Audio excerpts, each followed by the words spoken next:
कोलकाता डाक्तरी छात्री दुष्कर्म और हत्या मामलें पटांगी स्वास्थ्य केन्द्र रे धारणा।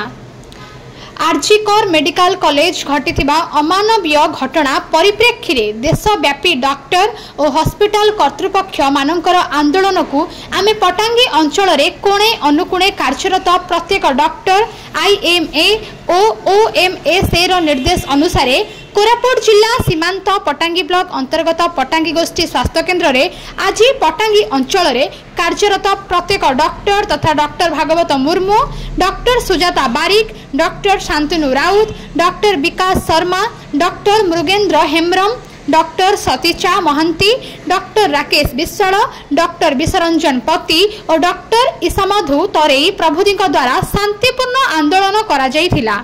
तत्परे निरपेक्ष तदंत और शीघ्र दोषी मानकु दंड देवा संगे संगे डॉक्टर मानकर सुरक्षा पाई कंट्रोल प्रोटेक्शन एक्ट लागू करा जिबा पाई दाबी करथिले। एही आंदोलन द्वारा कोनोसी प्रकार रोगी सेवा व्याघत होई नथिबा सूचना दैथिले उपस्थित डाक्टर वृंद।